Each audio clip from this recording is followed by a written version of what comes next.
Sorry, guys. I think there was a connection problem from my side. We can restart our session. So I was talking about my main strategy. So I have discussed essay paper, and for my GS papers, I used to like I have earlier mentioned कि हर paper का अपना अलग तरीका है देने का. For GS1, I used to make notes of every topic. हर topic के नोट्स होते थे and I use to supplement my notes with diagrams. Diagrams मैंने काफ़ी बनाए, चाहे वो आर्ट एंड कल्चर हो, चाहे वो ज्योग्राफी हो, और even in the society paper कहीं ना कहीं मैं जो बॉक्सेस बना के, फ्लो चार्ट बना के उसको मैं अच्छा सा प्रेजेंटेशन करने की कोशिश करता था. And I think because of that I score good marks in GS1. And GS2 के अंदर भी यही था कि एग्जाम्पल्स का काफ़ी यूज़ किया, केस स्टडीज का काफ़ी यूज़ किया, हर टॉपिक के अपने अलग सेपरेट नोट्स बनाए. एंड मेरा जो आयर बैकग्राउंड था वो भी काफ़ी हेल्प करा मेरे को मेरे GS2 के अंदर. सिमिलरली GS3 के अंदर भी अगेन जो आता है हमारा करंट अफेयर से, उसका यूज़ किया, एग्जाम्पल्स, डायग्राम्स, ग्राफ बनाया था एक क्वेश्चन के अंदर. तो उसके अंदर भी मेरे अच्छे मार्क्स आए GS3 के अंदर 101, जो कि one of the highest marks हैं. तो I think that helped. In GS4 paper काफ़ी लेंदी था इस बार, बट प्रैक्टिस काफ़ी अच्छी तरीके से की हुई थी, इस वजह से पेपर कंप्लीट कर पाया. And also I score decent in GS4 also. So इन जितने भी पेपर है GS की, इसमें बस आपको करना क्या है कि आपको प्रैक्टिस काफ़ी करनी है, और ना सिर्फ कंटेंट पे आपको फोकस करना है, you also should focus on the presentation part, कि how to improve presentation, right. And for optional, देखो ऑप्शनल मेरा political science and international relations था, तो उसकी strategy would be different, right. तो उसके लिए क्या है कि आपका डिफरेंट ऑप्शनल होगा. तो ऑप्शनल पे बात कभी बाद में करेंगे, because I need to focus right now on mains and pre, right, जो कि हमारा कॉमन है. Nitish, like I have earlier mentioned that Tamil Nadu board NCRTs are also very good, so you can follow them, but you need to follow only one source, either from the old NCRT, Bipin Chandra, Satish Chandra, R.S. Sharma, or Tamil Nadu board books, right? एक ही source follow करो, enough है, right, कोई सा भी करो. तो like मुझे जो क्वेश्चंस मिले हुए हैं उसमें एक क्वेश्चन ये भी है कि what is the importance of coaching. Coaching की कितनी इंपॉर्टेंस है. और देखो मैंने कोचिंग सिर्फ ऑप्शनल की ली थी क्योंकि मेरा बैकग्राउंड नहीं था. फॉर GS मैंने खुद ही तैयारी करी थी, राइट. एंड बिकॉज मेरे पास टाइम भी काफ़ी था, I started my preparation in my college years only, so I had a lot of time. So I prepared for GS by myself. So मैंने अपने जो नोट्स थे वो खुद बनाए, और जो भी सिलेबस था वो खुद कवर किया फॉर GS. बट ऑप्शन के लिए मैंने कोचिंग ली. पर मेरा जो रिकमेंडेशन रहेगी कोचिंग को लेकर, अगर आपके पास टाइम है, अगर आप कॉलेज में हैं और आपको लगता है कि ये भी बस 3 साल है, 2 साल है, तो मुझे नहीं लगता कि कोचिंग की एज सच ज़रूरत है, because you have time, you can cover syllabus as. आप बाकी लोगों से सीख कर भी अपने नोट्स बना सकते हैं, राइट. बट मान लो कि अगर आपके पास टाइम नहीं है और आपने ग्रेजुएशन कर ली है and you have to attempt next year paper, तो उसमें क्या है कि आपको कोचिंग हेल्प करेगी. बिकॉज कई बार क्या होता है कि अगर हम जब जब कोचिंग की हेल्प नहीं लेते हैं, तो हम कई बार डायरेक्शन लेस हो जाते हैं कि अब कैसे तैयारी करनी है और कैसे पढ़ना है, क्या नहीं पढ़ना है. तो जब आपके पास टाइम कम है ना, तो आप कोचिंग की हेल्प ले सकते हैं, जो मुझे फील होता है, राइट. राधा मेरा optional political science and international relations था. इसके लिए मैंने कोचिंग ली थी शुभ्रा मैम से, फ्रॉम दिल्ली, और वो ऑनलाइन मीडियम में ली थी, मैंने ऑफलाइन नहीं ली, right. So I was discussing about the importance of coaching, right. So coaching की इंपॉर्टेंस है, अगर आपके पास टाइम कम है, आपको लग रहा है कि मैं डायरेक्शन लेस ना हो जाऊं ड्यूरिंग प्रिपरेशन, तो आप कोचिंग ले सकते हैं, राइट. उसमें क्या है कि आपको जो टीचर्स होंगे वो आपको बताएंगे कि कैसे पढ़ना है, कैसे नहीं पढ़ना है, तो डायरेक्शन मिल जाएगा बेसिकली आपको. But if you have time and you are confident that कि मैं कर सकता हूँ खुद से या कर सकते हैं खुद से, तो I think you can prepare by your own also. तो GS4 के सोर्सेज, राधा एक्चुअली क्या है कि GS4 के कोई एक सोर्स नहीं है, बिकॉज GS4 के लिए मैंने कई सोर्सेज का यूज़ किया.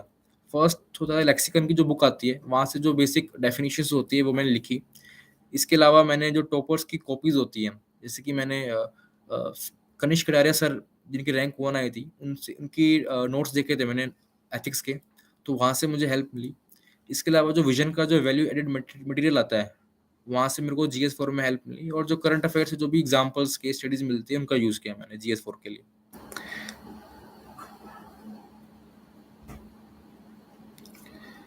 अब तो वेबसाइट जैसे कि पीआरएस की वेबसाइट है, उसमें आपको जो भी लॉज है, लॉज इन न्यूज़ है, पार्लियामेंट में कोई भी डिस्कशन है, कोई बिल आया है, तो उसके ऊपर अच्छे आपको मिलती है डिस्कशन, तो वो आप वेबसाइट फॉलो कर सकते हो। यूट्यूब चैनल के अंदर आप क्या कर सकते हैं, जो संसद टीवी है, उस पे काफ़ी अच्छी डिस्कशन आती है डिफरेंट टॉपिक्स पे, जो भी न्यूज़ में है, तो वो आप देख सकते हैं। इसके अलावा जैसे कि मेरा आईआर ऑप्शनल था, तो मैं तो कई सारे जैसे कि बीबीसी हो गया, अल जज़ीरा हो गया, ये सब फॉलो करता था because my option was international relations. तो वो आपको करने की ज़रूरत नहीं है अगर आपका ये ऑप्शनल नहीं है तो। बट ये सब मैंने फॉलो किया। अ, विजय ने पूछा है कि सर आपके मेंस की टेस्ट ये एक्चुअली मैंने बताया ना कि मेरा जो प्रीलिम्स दिया मैंने दिया, तो मैं काफ़ी कॉन्फिडेंट था कि मेरे अच्छे मार्जिन से क्लियर होगा, तो मैंने रिजल्ट का वेट नहीं किया। मैंने प्रीलिम्स पेपर देते ही टेस्ट सीरीज ज्वाइन कर ली थी। मैंने वेट नहीं किया रिजल्ट का, बट मैंने टेस्ट सीरीज प्रीलिम्स के बाद ही लगाई है, प्रीलिम्स से पहले नहीं लगाई। प्रीलिम्स से पहले सिर्फ मैं डेली बेसिस पे आंसर राइटिंग प्रैक्टिस करता था from toppers copies, right. Ritu, मैंने बुक लिस्ट अपनी बता चुका हूँ actually. Ritu ma'am fan page, actually मैंने अपनी बुक लिस्ट बता चुका हूँ एक प्रीवियसली, तो आप वहाँ पर देख सकते हैं। सर ऑप्शनल को टॉपिक वाइज पढ़ना या फिर पढ़ा था बेसिकली, मैंने वो मैम के नोट से पढ़ा था मेजरली, और उसके अलावा डेली बेसिस पे करता था, राइट। कोई भी न्यूज़ आपको मिली है, कोई भी अच्छा आर्टिकल मिला है, तो उसके लिए मैंने पढ़ा था। तो टॉपिक वाइज ही मैम के नोट्स बेसिकली काफ़ी ब्रॉड होते हैं, तो उसमें अपने आप टॉपिक कवर होते चले जाते हैं। मैम एक टॉपिक को लेके नहीं पढ़ाती है, तो वैसे मेरा कवर हो गया था। इसके अलावा previous year question paper definitely helpful होते हैं, आपको बेसिकली ट्रेंड पता चल जाता है। और इसके अलावा कई बार क्या होता है, कुछ क्वेश्चन रिपीट भी होते हैं, तो वो भी हेल्पफुल होता है।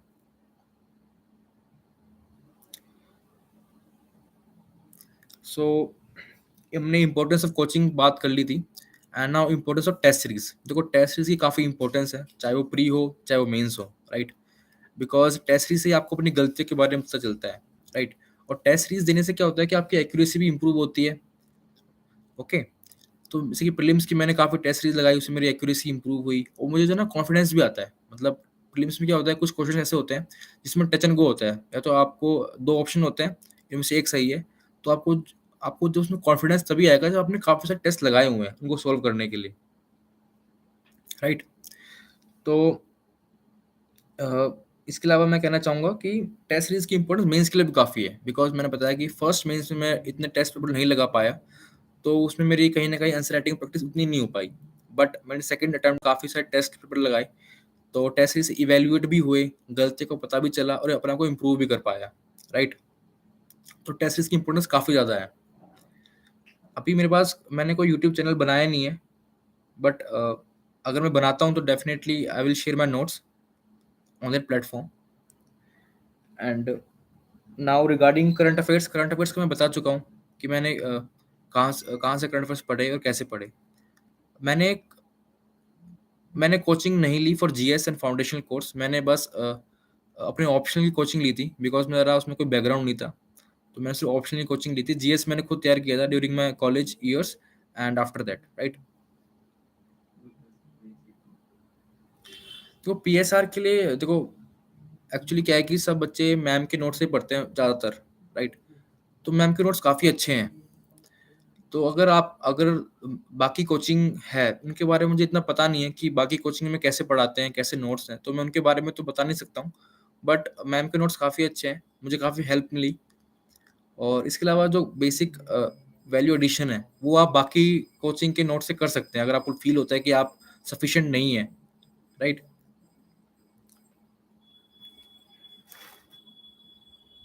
देखो मैंने कोई मैगज़ीन्स नहीं पढ़ी थी करंट अफेयर्स के लिए, मैंने कोई योजना, कुरुक्षेत्र नहीं पढ़ी थी। इनिशियली मैंने सोचा कि पढ़ता हूँ, but I was not able to know manage my time, because current affairs के लिए आपके पास टाइम 1-2 घंटे आप पढ़ रहे हो अखबार, वही काफ़ी होता है। तो फिलोसफिकल ऐसे के लिए मैंने बताया कि आप ब्रेनस्टॉर्मिंग काफ़ी करें। आप एक कोई नॉन फ़िक्शन किताब भी पढ़ सकते हैं अगर आपके पास टाइम है, क्योंकि वहाँ पर आपको ब्रेनस्टॉर्मिंग का पता चल जाएगा कैसे लिखते हैं। ऐसे में जैसे कि जो मैंने अटेम्प्ट दिया था फिलोसफिकल ऐसे का, वो एक्चुअली ऐसा था कि पहले मैंने कोई ऐसे उठाया, उसके बारे में 10-15 मिनट सोचा, डिफरेंट डायमेंशंस में सोचा और उसको मैंने एक स्ट्रक्चर के अंदर उसको बनाता चला गया। लाइक इंट्रो मैंने एक स्टोरी से दिया, उसके बाद उस स्टोरी से मैंने एक क्वेश्चन के टाइप में एक डायमेंशन निकाला और वहाँ से फिर मैंने डायमेंशंस कैसे होते हैं basically social, political, economy, environmental, technological, ये डायमेंशंस होते हैं हमारे। इसी के बेसिस पे आप एग्जांपल्स भी देते हैं और अपनी बात को डिफरेंट पर्सपेक्टिव से बताते भी हैं। तो ऐसे ही होता है बेसिकली। बाकी आप टॉपर्स की जो कॉपीज़ हैं, वो उसको रेफर कर सकते हैं कि वो कैसे लिखा उन्होंने, उनका क्या लिखने का स्टाइल है, क्योंकि लिखने का स्टाइल सबका वेरी करता है, राइट? तो वो आपको देखना चाहिए। मेरा पढ़ने का duration basically initially I used to study 6 to 8 hours initially जब मैंने स्टार्ट की थी प्रिपरेशन। बट जैसे कि 1 साल मतलब धीरे-धीरे बेसिकली मैं 11 से 12 घंटे रेगुलर पढ़ता था और प्रीलिम्स से पहले 14-15 घंटे भी पढ़ता था। तो वो विद जब आप जितना पढ़ोगे आप और जितना आप एग्ज़ाम के पास आ जाओगे, तो अपने आप वो नंबर बढ़ जाता है। तो अ, ऐसा ही होना चाहिए। बेसिकली मैं क्या करता था, टाइम टेबल मेरा ऐसा होता था कि मैं डेली टारगेट टारगेट मेरा होता था कि आज मुझे ये करना है, I have to do this topic. So I used to complete that topic on that day only. चाहे मुझे 1-2 घंटा एक्स्ट्रा पढ़ना पड़ रहा है, ताकि जो मेरा शेड्यूल है, वो कवर हो जाए, राइट? तो I used to do that. तो डेली अब अगर आप 10 से 12 घंटे पढ़ रहे हैं तो काफ़ी अच्छा है, बट कोशिश करिए कि इसे कंटिन्यूअस पढ़िए। ऐसा नहीं है कि आपने आज पढ़ा कल नहीं पढ़ा, फिर वो फ्लो टूट जाएगा। Try to study 10 to 12 hours average for whole year, तब जाके आपको एक अच्छा कॉन्फिडेंस भी आएगा एग्जाम लिखते वक्त, राइट? एंड मेरे एसए में मार्क्स कितने आए थे? मेरे एसए में मार्क्स इस बार अच्छे नहीं आए, इस बार मेरे कम मार्क्स आए compare to last year. And I believe that I was not able to convey my point of view to the examiner, and that was the reason I got 93 in marks in the essay. Last time I got 114. तो I think ऐसे के marks से ही मेरा जो overall score है वो काफ़ी impact हुआ। अगर आप मेरा बाकी स्कोर देखेंगे तो मेरा 451 जीएस में आया। तो आई थिंक ऐसे के स्कोर से काफ़ी इम्पैक्ट पड़ा। तो फिलोसफिकल ऐसे मैंने बताया कि काफ़ी ज़्यादा अनसर्टेन होते हैं, राइट? मीनिंग को कन्वे करना होना है एग्जामिनर को, ताकि आप बता पाएँ कि हाँ, समझ में आ रहा है उसका मीनिंग। तो वो आपको बेसिकली करना है।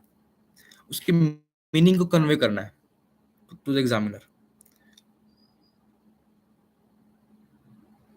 देखो जीएस 3 में मार्क्स काफ़ी कम आते हैं बिकॉज़ काफ़ी स्ट्रिक्ट चेकिंग होती है आई बिलीव। और मेरे लास्ट टाइम भी अच्छे मार्क्स आए थे। जब मैंने लास्ट टाइम मेंस दिया था 91 आए थे। इस बार मेरे 101 नंबर आए हैं जीएस 3 में। तो आई बिलीव दैट मेरा जो एग्रीकल्चर वाला जो मेरा क्या कहते हैं टॉपिक है वो काफ़ी अच्छे कवर है। इसके अलावा जो इंटरनल सिक्योरिटी वाला टॉपिक है वो काफ़ी कवर है, अच्छा है। तो आई थिंक उन क्वेश्चंस के अंदर मैं काफ़ी अच्छे मार्क्स फैच कर पाया था इन बोथ माय अटेम्प्ट। तो उससे मुझे क्या हुआ कि मेरा जो जीएस 3 में स्कोर काफ़ी अच्छा हो पाया। इसके अलावा डायग्राम्स का यूज़ करना, ग्राफ्स का यूज़ करना और एग्ज़ाम्पल्स का यूज़ करना, तो इन सब चीज़ों से ही आप अच्छे स्कोर कर सकते हैं। और हमेशा पॉइंट्स ऐसा करेंगे कि अगर 10 नंबर का क्वेश्चन है, तो कम से कम 10 पॉइंट्स तो आप लिखिए पेपर में। अगर 15 नंबर का क्वेश्चन है, तो कम से कम 15 पॉइंट्स तो लिखिए, राइट? ताकि एग्ज़ामिनर को आपको डेफ़िनिटली मार्क्स देने पड़े।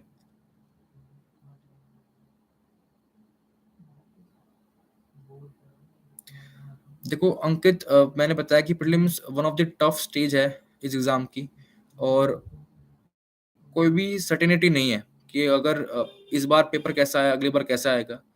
तो इस बार मैंने पेपर देखा, मैंने अटेम्प्ट नहीं किया but I I saw the paper, it was a bit tricky compared to last year. But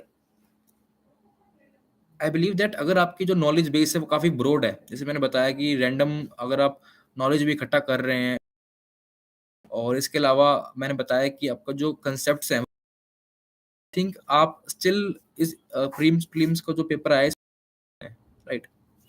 तो वही कहूँगा कि अपने जो फंडामेंटल्स उसको स्ट्रॉन्ग रखिए और जो भी है रिसर्च थोड़ा कर सकते हैं आप। अगर आपको लगता है ना कि आपका नॉलेज बेस थोड़ा कम है या फिर आप सिर्फ़ किताब से ही पढ़ रहे हैं, वो नहीं करना है। किताब के अलावा भी आप पढ़ सकते हैं, राइट?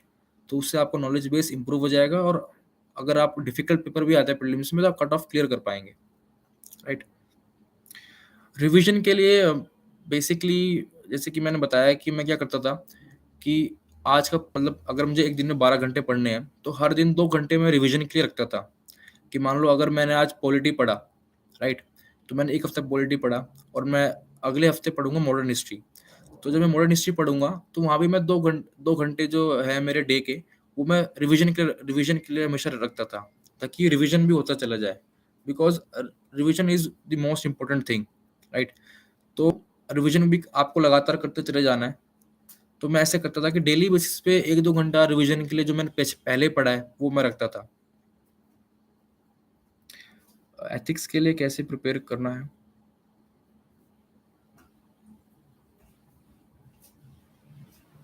देखो, एथिक्स के लिए मैंने आपको बताया कि प्रिपेयर करने के लिए मैंने पहले तो आपको जो आपके नोट्स हैं वो हर टॉपिक के होने चाहिए, क्योंकि एथिक्स का सिलेबस काफ़ी डिफाइंड है, हर चीज़ का एक डिफरेंट मीनिंग है।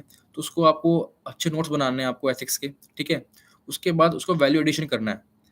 आपको कोई भी नई केस स्टडी देखने को मिल रही है, एग्जाम्पल देखने को मिल रहे हैं, उसको ऐड करते चली जाइए, डायग्राम का यूज़ करिए। तो अच्छे खासे नोट्स बनाइए और प्रैक्टिस कीजिए।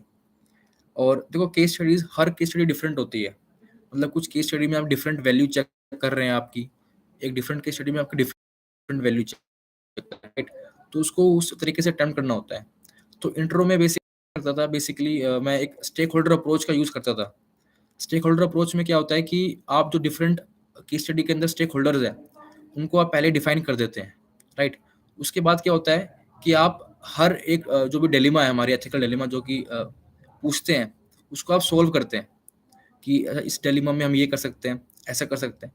तो और जो भी क्वेश्चन का फॉर्मेट होता है ना, आप उसका यूज़ करते हैं। और हमेशा जब जो आप कंक्लूड करें ना अपने एथिक्स की केस स्टडीज़ को, तो उसमें हमेशा कोई ना कोई फिलोसॉफिकल जो ये हमारी फिलॉसफी है उसका यूज़ करिए। लाइक हमारे जैसे कि बेंथम है, उनकी फिलॉसफी क्या क्या थी, उनका यूज़ कर सकते हैं अगर आप वैसे कंक्लूड कर रहे हैं तो। बिकॉज़ फिर क्या होता है, जब एग्ज़ामिनर आपको मार्क्स देता है एंड में, तो उसको पता होता है कि हाँ, इसने थ्योरी पढ़ी है, राइट? अगर आप थ्योरी पढ़ेंगे, तो आप उसका यूज़ कर सकते हैं अपने केस स्टडीज़ के अंदर, ओके? केस स्टडीज़ में ना आपको प्रैक्टिस काफ़ी करनी है, बिकॉज़ क्या है कि ऐसा नहीं होना चाहिए कि आप हर केस स्टडी को एक ही तरीके से लिख रहे हैं। थोड़ा-सा डाइवर्सिफ़िकेशन लेके आएँगे तो आपको मार्क्स भी अच्छे मिलेंगे। सर, एनेक्डोट्स को कैसे यूज़ करना है? देखो, ऐसे में देखो हर किसी का तरीका अलग होता है, ऐसे लिखने का एथिक्स में, राइट? तो अगर आपको लगता है कि आप जो स्मॉल स्टोरीज़ जो होती है उसका यूज़ कर सकते हैं, तो वो आप कर सकते हैं। बेसिकली मैं उतना कंफर्टेबल नहीं था, ऑल्दो मैंने ट्राई करा लिखने का story, but I used to write my essays and ethics में जो ज़्यादातर एग्ज़ाम्पल्स का यूज़ करता था, ना कि एनेक्डोट्स का। खासकर रियल एग्ज़ाम्पल जो भी करंट अफेयर्स में आपको देखने को मिलते हैं। बाकी एनेक्डोट्स के लिए आप बाकी टॉपर्स जो लिखते हैं उनको रेफ़र कर सकते हैं। बिकॉज़ मैंने कभी इतना यूज़ नहीं किया, तो मैं आपको उतना अच्छा गाइड नहीं कर पाऊँगा। आई थिंक ये ऑप्शनल कैसे चूज़ करें, ये भी एक काफ़ी अच्छा क्वेश्चन है कि ऑप्शनल कैसे चूज़ करते हैं। जब मैंने अपना ऑप्शनल चूज़ किया तो मैंने 3-4 चीज़ देखी थी कि इसके रिसोर्सेज़ अवेलेबल है मार्केट में, सेकंडली गाइडेंस अवेलेबल है और काफ़ी ओवरलैप भी है, राइट? पीएसआईआर का काफ़ी ओवरलैप है विद जीएस1, जीएस2, जीएस3 एंड जीएस4। तो ये सब मैंने देखा था before taking PSIR IAS as my optional, okay? But इसमें आपको एक चीज़ भी देखनी है कि आपको इंटरेस्ट है या नहीं है। ये सब चीज़ें तो हैं ही, बट अगर इंटरेस्ट नहीं होगा तो it will be difficult to sustain, okay? So interest develop करना भी ज़रूरी है। तो अगर आपके जब भी आप सोच रहे हैं कि ऑप्शनल लेने की, तो पहले आप देखिए कि 4-5 ऑप्शनल को आप फिगर आउट कर लीजिए कि इनमें से मुझे लेना है। चाहे वो सोशियोलॉजी हो, एंथ्रो हो, चाहे वो हिस्ट्री हो, और उनमें से आप क्या करिए कि 1-2 किताबें उनकी पढ़ के देखिए। अगर आपको इंटरेस्ट फ़ील हो रहा है कि हाँ, मुझे इंटरेस्ट फ़ील हो रहा है, तो आप उसको चूज़ कर सकते हैं। पहले सिलेबस के कीवर्ड्स पे नोट्स बनाने, उसके बाद टेस्ट सीरीज़ लगाने। देखो अंकित, पहले नोट्स बनाने इम्पोर्टेंट है, बिकॉज़ अगर आप टेस्ट सीरीज़ लगा फिर आई थिंक बिना नोट्स बनाए तो फिर आप पाएँगे। देखो, नोट्स आपको बिफ़ोरहैंड मीन्स के लिए। ऐसा नहीं है कि आप नोट्स बाद में बनाएँगे, टेस्ट सीरीज़ पहले लिखेंगे, बिकॉज़ टेस्ट सीरीज़ का इम्पोर्टेंस क्या है? आप सोचिए, मैंने टेस्ट दिया आज, आज मुझे कुछ सीखने को मिला उस टेस्ट के अंदर, मैंने 2-3 क्वेश्चन्स नए पढ़े, 2-3 पॉइंट्स नहीं पढ़े, तो उन पॉइंट्स को मैं अपने नोट्स में ऐड करूँगा ना। अगर आप नोट्स ही नहीं बनाएंगे तो आप उसमें ऐड कैसे करेंगे, राइट? तो पहले नोट्स बनाइए, उसके बाद आप टेस्ट सीरीज लगाइए, उन नोट्स को रिवाइज कीजिए, और फिर जो भी आपको वैल्यू एडिशन हो रहा है वो आप इन नोट्स में डालिए। ऐसे ही तैयारी होगी मेंस की, राइट? तो नोट्स वेरी वेरी इंपॉर्टेंट है, जो कि मैं फर्स्ट बारी में नहीं कर पाया था ना। फर्स्ट बारी में मेरे नोट्स इतने अच्छे नहीं बन रहे थे, सेकेंड टाइम में मैंने वो इम्प्रूव करा। और डिस्कस, कमेंट, एक्सप्लेन, देखो बेसिकली इसमें ऐसा क्या है कि डिस्कस में क्या होता है कि आपको रीजंस देने होते हैं, रीजंस, इम्प्लीकेशंस क्या होंगे, कुछ सॉल्यूशंस देने होते हैं, ऐसा होता है डिस्कस करना बेसिकली। कमेंट में क्या होता है कि आपको बेसिकली बताना है कि इसको एक्सप्लेन करना है एक तरीके से। कमेंट हो गया, एक्सप्लेन हो गया, एलोबरेट हो गया कि वो क्या चीज़ है, राइट? तो उसके ज़्यादा बड़ा डिफरेंस होता नहीं है, बट उनके स्ट्रक्चरिंग में डिफरेंस आता है बेसिकली। अगर एनुमरेट है तो सिर्फ पॉइंट्स में लिखने हैं आपको, एनुमरेट करना है। अगर मानो एलोबरेट है तो एग्जांपल्स का काफ़ी यूज़ करना है, एलोबरेट करना है आपको उस एक क्वेश्चन को। डिस्कस है तो उसमें आपके इम्प्लीकेशन, सॉल्यूशंस ये सब लिखने हैं। हाउ टू मेक नोट्स, सी देखो नोट्स मैंने प्रीलिम्स के बनाए थे, वो बेसिक बनाए थे स्टैटिक पार्ट के।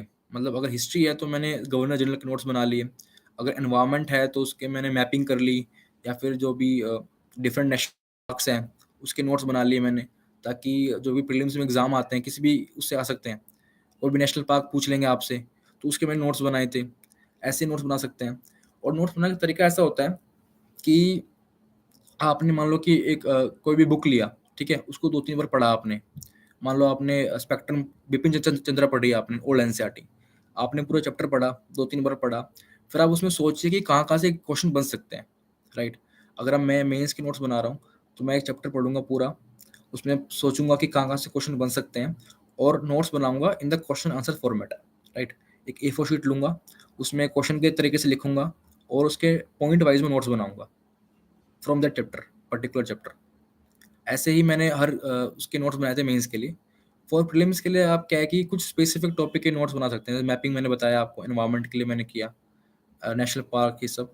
इसके अलावा अगर आप कोशिश करें तो इसके अलावा आप बेसिकली किताब से पढ़ सकते हैं प्रीलिम्स के लिए, बट मेंस में नोट्स डेफिनेट है। अ, नीतीश, मैंने कोचिंग नहीं ली, मैंने ऑप्शनल की कोचिंग ली थी। मैंने जीएस की कोचिंग नहीं ली थी, जीएस मैंने खुद तैयार की थी, और मैं 11 से 12 घंटे एवरेज पढ़ता था डेली। Sir, how to stay motivated every day? देखो मोटिवेशन हमेशा इंटरनल होना चाहिए आपको, कि अंदर से मानना चाहिए मोटिवेशन, और वो का वाई काफ़ी क्लियर है कि मुझे क्यों बनना है, आईएएस ऑफिसर क्यों बनना है। तो वो मोटिवेशन तभी आएगा आपके पास। और इसके अलावा मैं ये आप हमेशा मोटिवेशन पे डिपेंडेंट मत रहिए कि मोटिवेशन होगा तो पढ़ाई करेंगे। I think discipline should be there. अगर डिसिप्लिन है तो अगर मोटिवेशन नहीं भी होगा तब भी आप पढ़ाई करेंगे, राइट? तो वो डिसिप्लिन आपको अंदर आना चाहिए कि आप डेली सुबह 5 बजे उठ रहा हूँ, 6 बजे मैं लाइब्रेरी जा रहा हूँ, तो मैं डेली जाऊँगा। चाहे आज मेरा मन नहीं कर रहा, मेरा मोटिवेशन नहीं है, पर फिर भी जाऊँगा, बिकॉज़ डिसिप्लिन है, राइट? तो मोटिवेशन डेफ़िनेटली आपकी फैमिली से आता है। आप जैसे मेरे को मेरी मदर, मेरे ब्रदर से मोटिवेशन मिलता था कि हाँ, I have to do something for them, and I also used to get motivation from my my background, कि अगर मैं कुछ अच्छा करता हूँ तो मैं आई थिंक बाकी लोगों के लिए कुछ अच्छा कर पाऊँगा। और इसके अलावा डिसिप्लिन काफ़ी इम्पोर्टेंट था, कि मैं काफ़ी डिसिप्लिन्ड था पूरे 1 डेढ़ साल तक जब तक मैंने प्रिपरेशन करी, और वही मुझे आखिरी में हेल्प करा, राइट? एंड ज्योग्राफी कहाँ से पढ़े? अंकित, अनिक ने क्वेश्चन पूछा है। देखो ज्योग्राफी के लिए बेसिक जो हमारी 11th-12th की एनसीईआरटी काफ़ी इनफ है, right? Because I believe that geography के लिए कुछ एक्स्ट्रा सोर्स पढ़ने की ज़रूरत नहीं है। जो एनसीईआरटी है 11th-12th की काफ़ी इनफ है, बट इश्यू क्या आता है कि जो 11th की एनसीईआरटी है फिजिकल ज्योग्राफी, वो काफ़ी डिफिकल्ट है। उसको डिकोड करना मुश्किल है। तो उसके लिए क्या कर सकते हैं आप, किसी भी कोचिंग इंस्टीट्यूट के ये ज्योग्राफी के नोट्स उठा सकते हैं, खासकर फिजिकल ज्योग्राफी के लिए। तो मैंने विजन आईएएस के नोट्स पढ़े थे फिजिकल ज्योग्राफी के लिए, और इसके अलावा मैंने कुछ एक्स्ट्रा सोर्स नहीं पढ़े, राइट? आपने इंटरव्यू के लिए कहाँ मॉक इंटरव्यू दी थी? देखो मैंने अपना इंटरव्यू, मेरा 21 अप्रैल को इंटरव्यू था, और उसके लिए मैंने 8 से 9 जगह मॉक इंटरव्यू दिए थे। जैसे कि मैंने नेक्स्ट आईएएस में दिया था, बाजीराव में दिया था, विजन में दिया था, चहल में दिया था, और मेरा बोर्ड आरएन चौबीसर का था। एंड मेरे इंटरव्यू 173 मार्क्स आए हैं, जो कि एवरेज मार्क्स हैं। और मेरा इंटरव्यू 25 से लेकर 30 मिनट चला था। और basically my interview was revolving around current affairs and some random questions, right? It was not from my background. There was no question from my state, no question from my graduation subjects.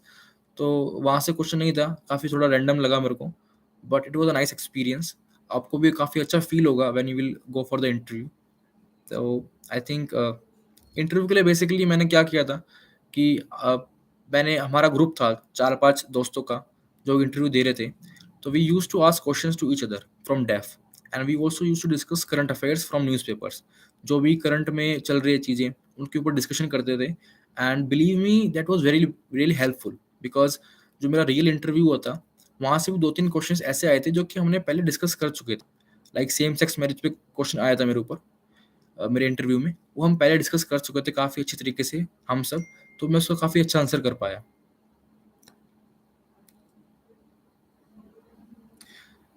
अ, देखो राधा, आई believe that अगर आप एक normal lifestyle जीते हैं, 8 घंटे सोते हैं और 7 से 8 घंटे सोते हैं, तो आई थिंक पढ़ते वक़्त नींद नहीं आएगी।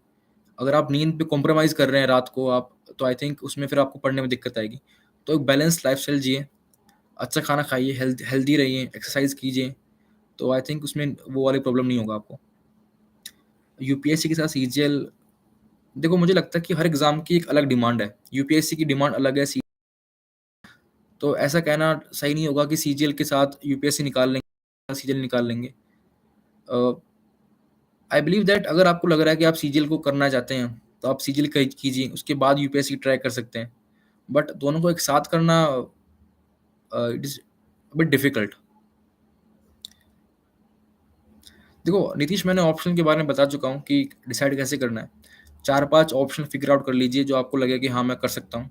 उसकी 1-2 किताबें पढ़ लीजिए, सिलेबस पढ़ लीजिए, और उसके बाद आप डिसाइड कीजिए कि कौन-सा ऑप्शन आपके लिए ठीक है, इंटरेस्ट किसमें बन रहा है, राइट? और उसके अलावा रिसोर्सेज़ हैं, ओवरलैप हैं, ये सब तो आपको देखना ही है, राइट?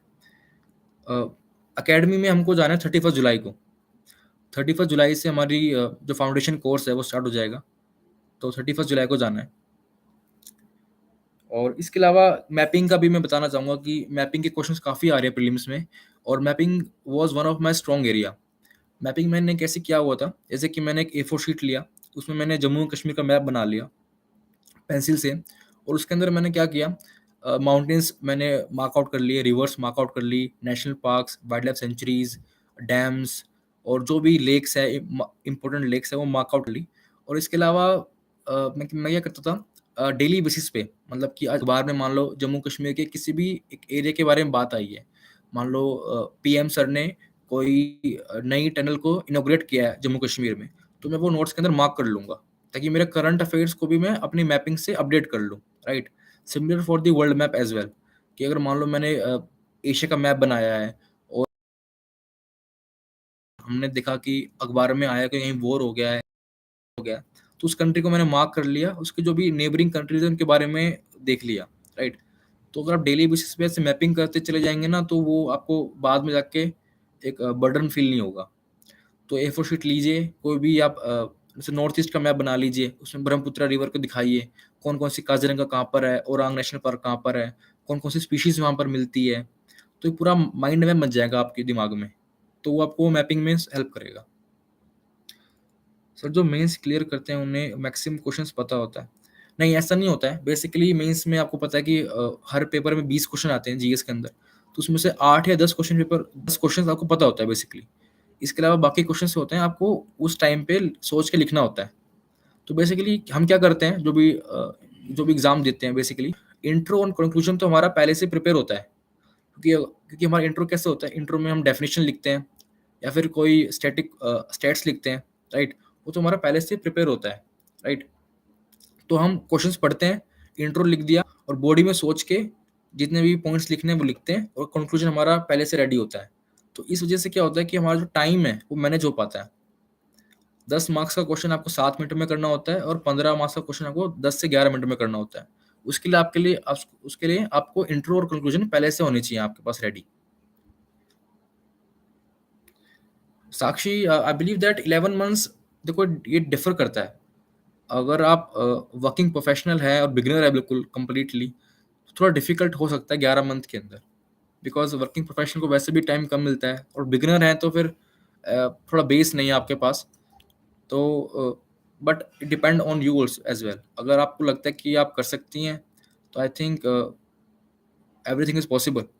बट जैसे कि मुझे जो टाइम लगा वो पूरा 1 साल लगा था। मैंने पूरा 1 साल प्रिपेयर करा, और मैं फुल तरीके से प्रिपेयर कर रहा था। मैंने कोई काम नहीं कर रहा था। तो I believe that once 1 year तो मिनिमम है ही सभी के लिए। बट वर्किंग प्रोफेशनल में क्योंकि टाइम कम होता है, तो शायद थोड़ा टाइम और लग सकता है। But if you think that if you can do it, then best of luck and go for it. देखो, बिगिनर्स के लिए डूज़ एंड डोंट ये होगा कि आप ज़्यादा रिसोर्सेज के पीछे मत भागिए। बिकॉज मैं क्या देखता हूँ कि काफ़ी बच्चों से मैंने इंटरेक्ट भी किया आफ्टर द रिजल्ट।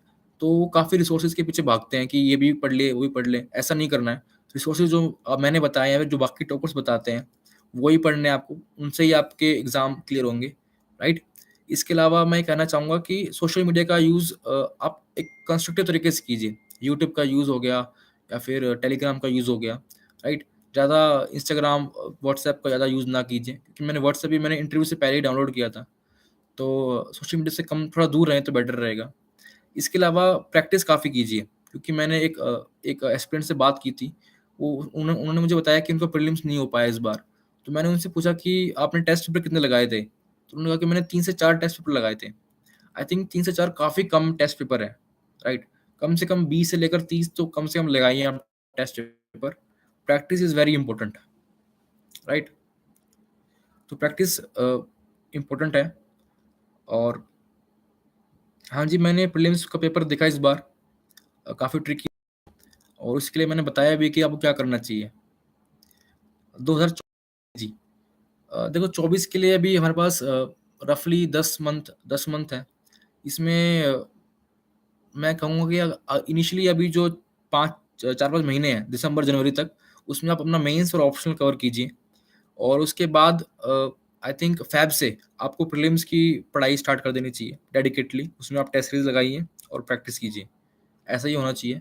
इनिशियली अभी आप थोड़ा आंसर राइटिंग कर सकते हैं, अपना जो ऑप्शनल है वो प्रिपेयर कर सकते हैं, एथिक्स प्रिपेयर कर सकते हैं। अपना जो मेंस का जो सिलेबस है वो पूरा कर सकते हैं, नोट्स बना सकते हैं। बट फ़ैब से आपको फिर प्रीलिम्स मोड में चले जाना है, बिकॉज़ प्रीलिम्स इज़ डिफिकल्ट।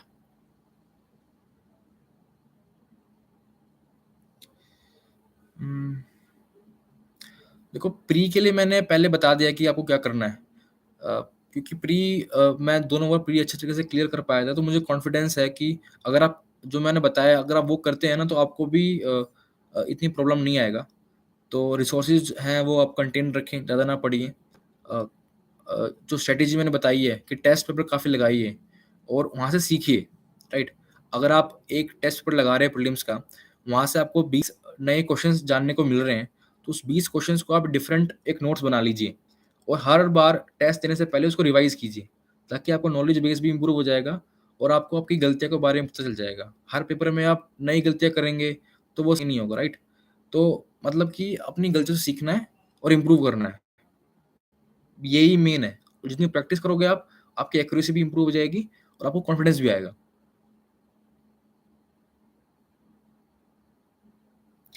हाँ, आजकल जैसे कि मैंने बताया ना कि एलिमिनेशन टेक्निक काफ़ी कम हो गई है, और ओनली 1, ओनली 2, ओनली 3 ऐसे ऑप्शंस आ रहे हैं। इसके लिए आई बिलीव दैट यूपीएससी चाहता है कि आप जो भी टॉपिक पढ़े ना, उसको होलिस्टिकली पढ़िए। अब बेसिकली क्या होता है कि कोई भी टॉपिक आपसे पूछ रहे हैं और ऐसे ऑप्शनल दिए हुए हैं ओनली 1, ओनली 2, तो इसका मतलब ये है कि आपको एलिमिनेशन नहीं कर पा रहे हैं। आपको उस टॉपिक के बारे में पूरी नॉलेज होनी चाहिए। आपको सारे के सारे पॉइंट्स पता होने चाहिए, तभी आप उस क्वेश्चन को सॉल्व कर पाएँगे। तो I believe that for that you should study holistically for every topic you read. I think that is the only way you can solve these questions, and with practice you will able to improve your accuracy in this question as well. Current affairs mains perspective के लिए मैंने newspaper से कोई भी examples, case studies हो गया, वो अपने नोट्स में ऐड कर लिया। इसके अलावा जो मैं टेस्ट सीरीज दे रहा हूँ मेंस की, वहाँ से भी करंट अफेयर्स कवर हो रहे हैं, और जो मैं मेंस 365 मैंने जो पढ़ा, वहाँ से भी मेरे करंट अफेयर कवर हो गए। तो मैंने इतना किया। हम्म,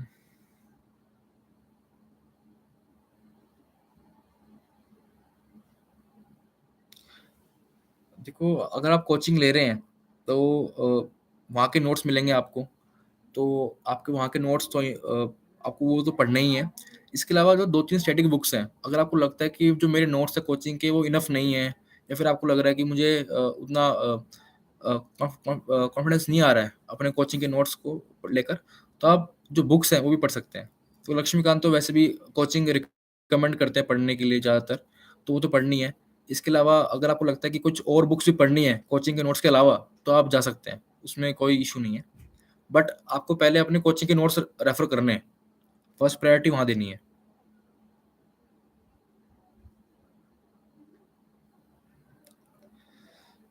देखो, यूपीएससी अटेम्प्ट्स हो जाएँ तो कौन से एग्ज़ाम से फ़ोकस करें? एक्चुअली मेरे को इन एग्ज़ाम्स की इतनी नॉलेज नहीं है। बेसिकली मैंने यूपीएससी का ही अटेम्प्ट दिया है हमेशा, 2 बार जो मैंने दिए हैं।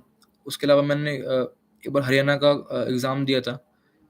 तो I believe that I am not the right person to recommend other exams to you. So you can ask different toppers about it. CSAT के लिए मैंने बता चुका हूँ क्या करना है, उसको आप फ़ॉलो कीजिए।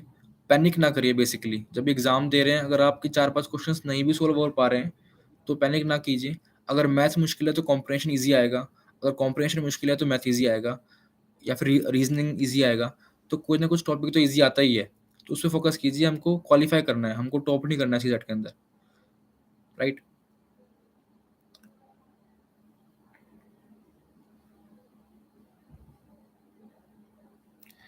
देखो विजय, स्टार्टिंग में दिक्कत आती है, राइट? अभी आपको 1 मंथ हुआ है प्रिपरेशन करते हुए, तो अभी डिफ़िकल्ट है सब कुछ याद रहे आपको, but with time and with revision वो इम्प्रूव हो जाएगा, राइट? उसको इतना बड़ा लोड नहीं लेना है। अभी आपने 1 मंथ हुआ है, विद प्रैक्टिस, विद रिविज़न आप इम्प्रूव कर पाएँगे। टेस्ट लगाइए, आप टेस्ट लगाएँगे, आपको पता चल जाएगा कि आप रिविज़न आपका अच्छे से हुआ है, नहीं हुआ है, तो ऐसा कर सकते हैं। आई थिंक काफ़ी टाइम हो चुका है, मैं सारे क्वेश्चंस खत्म भी कर चुका हूँ। अब लास्ट 5 मिनट है, अगर आप कुछ क्वेश्चंस पूछने हैं, 1-2 क्वेश्चंस मैं ले सकता हूँ और, तो मैं वो ले लेता हूँ, उसके बाद एंड करते हैं सेशन को। और अगर इसके बाद भी अगर आपके पास कोई डाउट्स हैं और आपको मुझसे पूछना है, तो आप मेरी जो इंस्टा की आईडी है, वहाँ पर मुझे आप मैसेज कर सकते हैं, योगेश सैनी _22, राइट? अ, डॉक्टर प्रोफ़ेशन इसलिए सीसेट कठिन लगता है। देखो सीसेट मुश्किल नहीं है बेसिकली। आपको क्या करना है कि आपको ना प्रिपेयर रहना है। प्रीलिम्स मान लो कि अगर आज है, तो आज से 3 महीने पहले से आपको तैयारी स्टार्ट कर देनी चाहिए। तो हर टॉपिक के आपके फ़ॉर्मूलाज़ होने चाहिए, प्रैक्टिस होनी चाहिए इनफ, और टेस्ट पेपर लगाओ आप, राइट? तो डरना नहीं है बेसिकली। मैंने देखा है कि काफ़ी सारे एस्पिरेंट्स डर जाते हैं पेपर देख के, तो वो सॉल्व नहीं कर पाते हैं। ऐसा नहीं करना है। अगर आप मेहनत करेंगे तो डेफ़िनिटली आप अच्छे परफ़ॉर्म करेंगे मेन एग्ज़ाम में, राइट? डरना नहीं है, अपनी जो प्रिपरेशन पे फ़ोकस करना है और प्रैक्टिस काफ़ी करनी है। तो कंपल्सरी पेपर के लिए बेसिकली आप प्रीवियस क्वेश्चन पेपर पढ़ लिए, ज़्यादा उसके अलावा करने की ज़रूरत नहीं है। आई थिंक हमें एंड करना चाहिए सेशन, काफ़ी टाइम हो गया है। So I would like to say thank you to all of you, and I would also like to thank you UPSC time for giving this platform. So thank you all of you. और उसके बाद कोई doubt होंगे तो आप मुझे message कर सकते हैं इंस्टा पे। So I will try to solve there, and thank you all of you. Good night.